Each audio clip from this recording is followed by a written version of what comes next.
Every great organization has a superstar. Now, I'm a big baseball fan, and here in New York, if you mention the name Aaron Judge, well, even people who don't really follow baseball have heard of him because of his amazing accomplishments. Now, don't get me wrong, stars can be plentiful in a great organization, but superstar status is something special. It's not pursued by the individual. Typically, it pursues them. If you ask them about it, they'll deny it. And it says it doesn't apply to them. But from my perspective, our guest tonight personifies superstar status within the Planned Parenthood Metro New York community. Good evening, everyone. I'm Jim Spellos, and welcome back to another edition of Changemakers, where we get to spend some quality time with people in our community making a huge difference in their lives, their families' lives, and many, many others. And if you didn't know, my guest tonight is, and I'll bring her on here, I'm lucky to call a friend, Chef Carole. Thank you so much for introduction, and I love that you started with baseball. Of course, I started with baseball. So if you don't know Carole, her show streams once a month on our channels. It's amazingly popular. She's also a PCRM Food for Life instructor, and she's impacted the lives of so many people through her show, her teachings, which combines, and I'm going to call this her delicious non-recipes. So we're talking about not liking recipes with her amazing ability to teach. So Carole, welcome. I'm so glad you're here. Thank you for inviting me. It's so nice. And I always say in New York, the stars are on the ground, and in New Mexico, the stars are in the sky. And they must be pretty this time of the year. So help me with this one. 2020, the way I remember it was New Year's Day, a pandemic, and the Chef Carole show. How did the latter come about? What was the genesis of the Chef Carole show? Well, the genesis, this is what the thing was. 2019, in August 2019, I had become a Food for Life instructor with the Physicians Committee for Responsible Medicine. And I was slowly trying to start teaching in person August 2020, more like officially, and really started thinking this was going to be more of like a business for me, is teaching. And what happened was I was teaching a little bit in person. And then what happened, suddenly March 2020, we had a pandemic. And that was the middle of March. And by March 28th of that year, suddenly I was on camera. Like, I had ordered myself a tripod, I ordered lighting, I figured out, okay, we're going to just have a show like this. And I was mystified. How am I going to win people over if they aren't tasting the food in person? How could this work? That was my biggest fear, because people were always kind of scratching their head like, how does she cook without oil or salt or sugar? And but then at the end of a class, let's eat, right?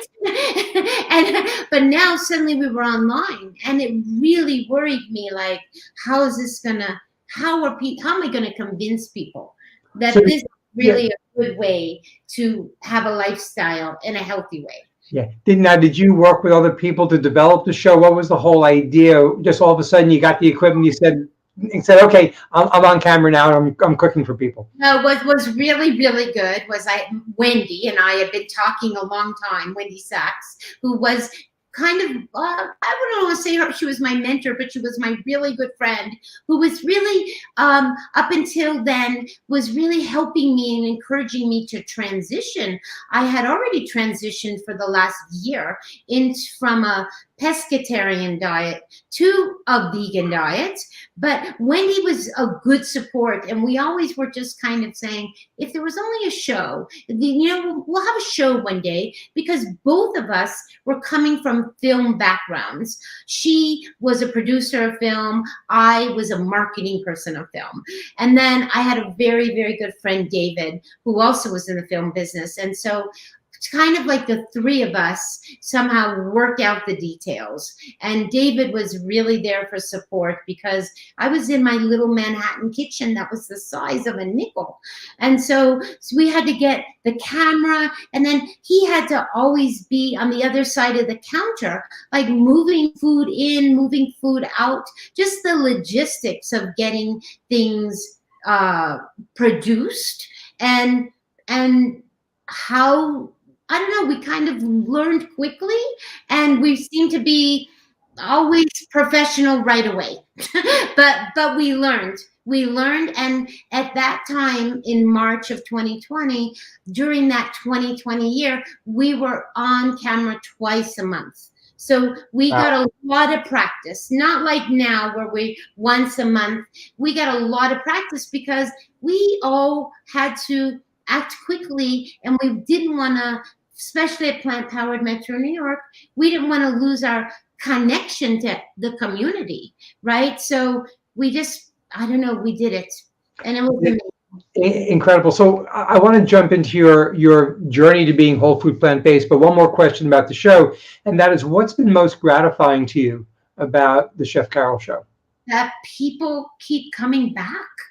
Uh, you really, that people, there are a few people, I could name their names, but a handful of people that have been there since the very beginning, and that they come all the time. And it's like having so much support. And to this day, when I go on camera and I'm doing a demo, I think, gosh, I've spent the last several hours prepping food, getting everything ready. Is this menu the right menu? Are people going to be interested? And then once the show starts, it's all perfect. but I always wonder, is anybody going to be there? Like, I just don't know. But I guess that's the part that's been the most satisfying, is just having an audience and connecting, and connecting.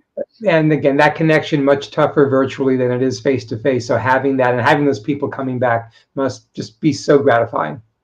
And seeing them chat. Well, I don't get to see them chat very much, but if someone like you who are in the technical scenes now in the background, or Wendy will say, so-and-so said, or these people all say, thank you so much for this. It just makes me feel I'm elated. And it makes me think, okay, I'll get ready for the next one, So let's go back to your journey to whole food plant-based. You were vegetarian for a while, so why don't you fill people in on what got you to where you are now in terms of how you eat and how you feel? Oh my gosh. Well, I always said I was vegetarian out loud to everyone until I really learned that I was technically a pescatarian, because I did eat the occasional fish, but 90% of what I ate was vegetables and grains and fruits and vegetables, but I ate a lot of dairy. I didn't know that I ate a lot of dairy until I removed it. So I had been having some skin issues, and I had these big cracks on my feet that were like fissures. They were called fissures, and they were cracks, and my feet were hurting so much I sometimes couldn't walk. And I went to a naturopath, and she said, what would be the best is for you to have an elimination diet. And I said, well, I don't know. I'm already eliminated a lot of things. I'm a vegetarian, and I eat fish once in a while. And she said, well, let's eliminate the dark shade vegetables. And I was like, that's not happening. I'm not getting rid of my eggplant, tomatoes, and peppers. And then she goes, okay, well, we'll eliminate bread first, or caffeine. So we did a bunch of elimination things. And I then ground my heels really deep when she said, you're going to get rid of dairy next, because I loved dairy and I couldn't imagine my life without dairy. And so slowly my skin was getting better, but not 100%. So the medicines that I was on with her, all these Chinese herbs, was helping, but not completely getting me 100% well with my skin. And then I went to a lecture at the JCC from Dr. Barnard.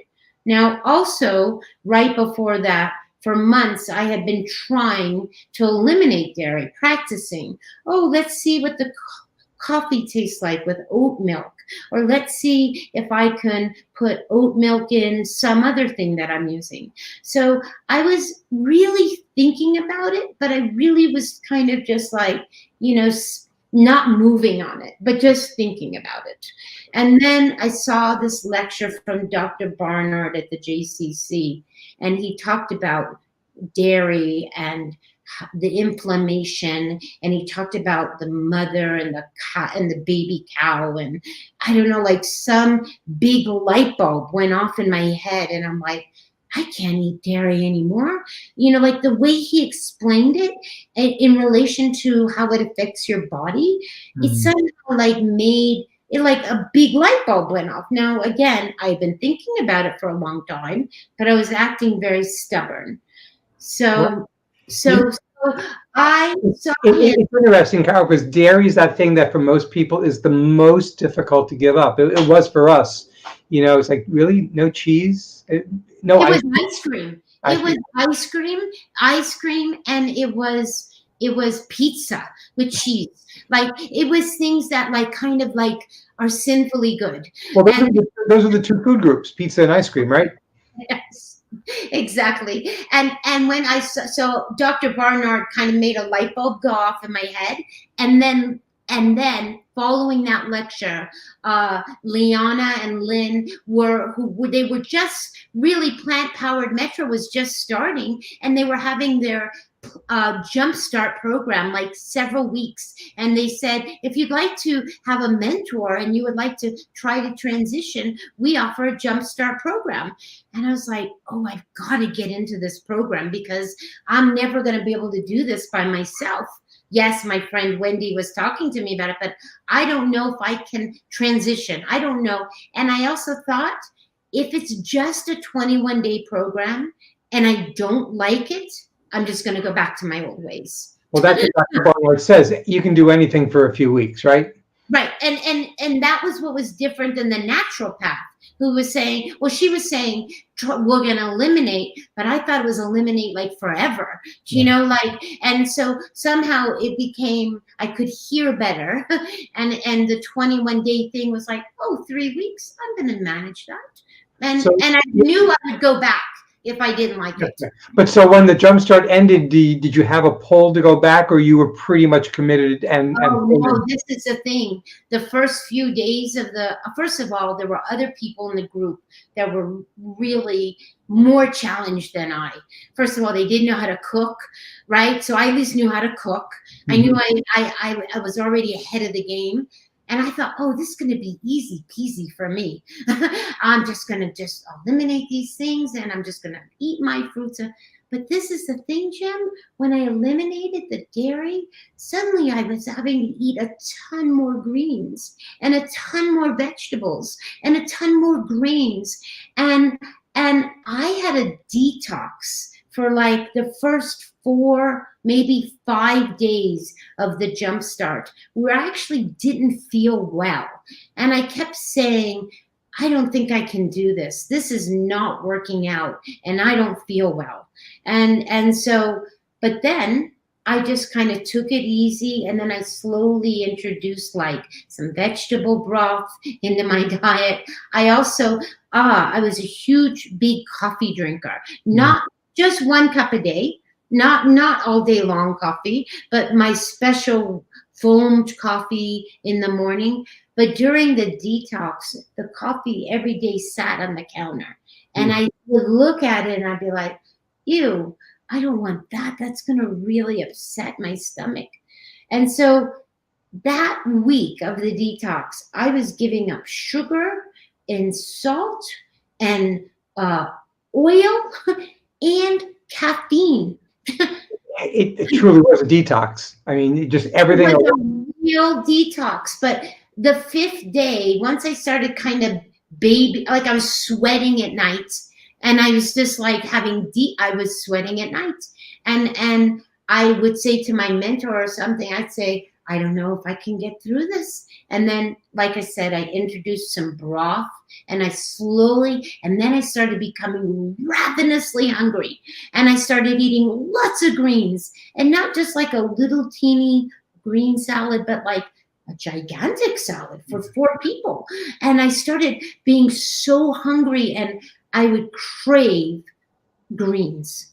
And I never had that before when I was a vegetarian. Well, one thing that I don't think people realize is how much more we eat when we're whole food plant-based, because we're not getting calorically dense foods. And it truly is a game-changing moment when you realize how much salad, how much greens, how many grains you're actually consuming in a day. So all this Right. stuff is bad. So that was the first like 5 days. So then 7 days, so I still had 2 more weeks ahead of me in the jumpstart, right? And I was slowly starting to feel better. And I said, oh, I used to be really careful about eating fruit because I thought I had too many calories and I had to watch my weight. And I thought, oh, I could eat as much food as I want. And suddenly, because I had been on Weight Watchers, Jim, many times over my lifetime, and I had this kind of up and down. Sometimes I was heavy, sometimes I was thinner. And so suddenly I started to lose a couple pounds per week while I was on the jumpstart. So by the end of the jumpstart, I was maybe 7 pounds less. And what I didn't tell you was my doctor, for the very first time in the fall of that, months before when I was seeing the naturopath, had told me that I was pre-diabetic. He had told me I was pre-diabetic, and I said, what? I said, yes, I love sugar and I love pastries, and I'm a baker and I'm a pastry chef, but I don't eat so much of those things. But I was getting older and I was on the cusp of being pre-diabetic. And I know that well. Yeah. he sent me to a nutritionist, and she talked to me as if I was a child. She brought out a plastic box with, this is how many vegetables you should have on your plates, and this is how many carrots you should have, and how many fruits. And it was just like, I just left her and I just thought, I can't do this. I can't do this. But then when I was in the jumpstart, it was like, I can eat as much food as I want. I can eat as much anything as I want. I can eat 3 sweet potatoes if I feel like it. You know? When you know what to eat, it's really easy. This was changing. It was like all these years, Jim, almost 25 years I'd been a vegetarian, and with occasional fish. And all my friends would look at me as though I was the gold standard of health, right? But when I started transitioning, I was just like, what have I been doing? I've barely been eating greens. I've been barely eating enough beans. Because I guess I relied, not a lot, but fairly on cheese or dairy or eggs, or I was one of those people that would run to my refrigerator and eat a little piece of cheese, and then, like, I don't know, hours later I'd eaten a half a block of cheese. Yeah, I didn't know that I had it's addictive, right? It's completely addictive. What I want to do is actually, since we only have about 10 more minutes left, because we can talk forever, and you and I both know that. Yes. You're a chef, and people don't necessarily know that, but I want to even go a little bit back further, because many great chefs talk about family influences and teach them how to cook. And you said that your influence was your grandmother. What do you remember about what she taught you and those times cooking with her? Oh my God, Jim, I'm practically crying that you remember that it was my grandmother. I must talk about that a lot in the demos, because my grandmother did teach me almost everything. And my mother might not be happy me saying that, because she would say, I taught you some things. She was a good cook. But my grandmother really was the person when I came home from school, and she was in the kitchen, and she was a Jewish grandmother, and she loved, I was never eating enough and I always need to be fed. And she would make me things just in school. If she made a cake, she would make a little tiny cake for me in a piece of foil. She spoiled me, and she used to help me with my multiplication tables when I was young, but we learned tablespoons and teaspoons and cups and quarts and gallons. So she helped me with my math in a really big way. And I have to say, to this day, that's when I'm teaching at the university, or I'm teaching, I work in a bakery now, and I am all the time telling people they need to know their math. And no one ever tells you that when you're, in second grade, that you need to know your math. But when you're in the kitchen, You really need to know your math. But the And funny thing is, you weren't learning math, you were learning cooking skills, and the math just came as part of it. yes, it was like multiplication and, like I said, teaspoons and tablespoons and quarts and gallons, all kind of came with it with my grandmother, because she would teach me those things while I was side by side with her. And to this day, for me, the Jewish holidays, if I don't do anything and I make food that are traditional things that she taught me, then I feel I'm honoring her and the Jewish tradition. So, and when I became plant-based, I looked back and I thought, my culture, we eat a lot of oil and sugar, and we eat a lot of, my mother had the highest, when I was a child, I remember her having like cholesterol of 240, and I remember when I was older, and I said, you have to stop eating that chicken liver and that schmaltz and that everything we haven't. And you could point to any culture. So Right, I'm yeah. talking about Jewish tradition, but you could point to any culture and say that the food is not so healthy, right? Absolutely. Except for Italian. So when did you become a chef? Was it Oh my right God. after college? When I was 19 years old, when I was really young, because I went to art school and I didn't have anyone to help me get through college. So I had to pay for my own way I had to work and go to college at the same time. And my very first job was in New Haven, Connecticut, at a place called Claire's Cornucopia, which is still there across the street from Yale. And that was my very first restaurant job.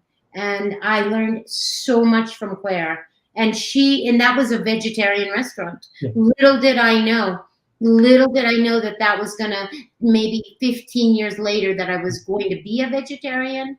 But I owe a lot to her, actually, Claire. Well, I was looking up that place. I can't believe it's a beautiful website. They look like pastries that are vegan, that are vegetarian. They really take care of all different eating patterns so that people can enjoy sharing and breaking bread with their I friends. think that's been the hardest and most important thing to me, Jim, is that I can still cook out of the New York Times, or I can still open, my very favorite cookbooks and say, okay, I have to figure this out. Like, how do I skip the salt, and how do I omit the oil? How do I do this and still have food that is traditional or favorite foods, right? Absolutely. That has been my mission this whole time, is trying to figure out how to keep making the food I love. Which you're doing an amazing job. Now, we're closing in on the end, but there's one piece of the puzzle that really hasn't been talked about at all, which is your artistic side. So you went to North Carolina School for the Arts? I did when I was in high school, and then I went to college in Minneapolis I have a MFA, I have a BFA from Minneapolis College of Art and Design, my high school's North Carolina School of the Arts, and then I got my master's in painting at Mills College in Oakland. Wow. So throughout my younger life, I was painting all the time and drawing, and my creative energy is how I approach everything. Like when I got a regular straight job, I said, I don't even know how to sit behind a computer, but you know what? I'm going to approach everything from a creative point. So making, plates look not so artistically beautiful that you don't want to eat it, but thinking about color and thinking about layering the color and making it so that it's so appealing that you have to eat it. But it's almost a perfect combination of the art skills and the chef skills. And obviously your love became pastry, correct? Yes. Well, because you know what? It wasn't my goal, but I was working in a restaurant and the pastry chef left, and the chef said, tomorrow you're doing pastries. And I said, I don't even know if I know pastries. I knew how to make a cake for my grandmother. I knew how to make a pie, but at the professional level, I had to make eclairs, or I had to make, every day we had a different dessert at the restaurant. So I would go home every night and make a recipe. So, and that was tomorrow's special dessert at the restaurant. But I did that for like a year, just every night going home and making something the night before to make sure I knew how to do it or figure out how to do it. Yeah. And then it was the rest, and then it was the dessert in the restaurant. My gosh. So only a few minutes. Here's what we're going to do to wrap up. I'm going to give you 1 or 2 words. I just want a quick answer. What's the first thing that comes to your mind? So if I say leftovers. I say leftovers. I say the best leftovers. I love. I love leftovers. I love leftovers. Favorite dish? I think burritos make me happy. Beautiful. Recipes? Recipes, I hate. And dinner tonight?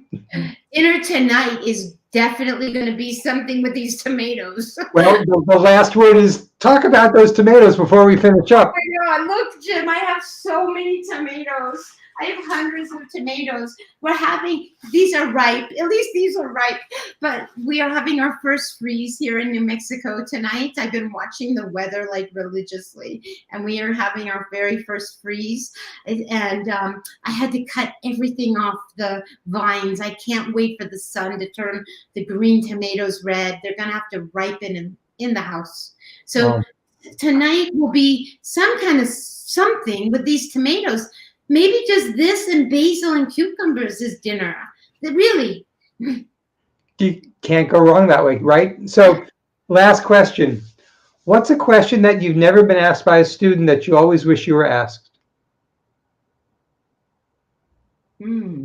That's a hard, by a student. And I wish I was asked. That's a hard question, Jim. I don't know. That's the follow-up show then. So when you come back at some point, you can have that answer. Yeah, I don't know, because I just came off of a year of teaching, college students, and they were very quiet, actually. And I wanted them to be asking more questions, I did. I wanted them to be asking more questions, but I was teaching healthy baking. So maybe they were just waiting for my direction and they were so quiet. Or so maybe the question you wish they asked was asking questions and not being as quiet as they were. Yeah, and I guess I want, what was really good was the final, their finals. What was really good, and I said, okay, now you have to make something healthy. I've been teaching you, and I said, what is your thing that you make at home that you can now make healthy? So that was a challenge that I super liked. That's incredible. So let's do some plugs before we get off here. TheVeggieVanguard.com is your website. Yes. And there's this show called Cooking with Chef Carole every so often. Once a month, actually. It is truly an honor to be part of the team on Chef Carole Show. It's incredible. So any last words you want to share with people about recipes or no recipes, tomatoes or no tomatoes? I understand. I mean, I read cookbooks all the time. I just sit down and read a cookbook, or I read a magazine, and I have 100 cookbooks. I don't have 100. I try not to, actually. But recipes are inspiring. I look at them as, to get inspiration from recipes, just because I'm always trying to find new things, right?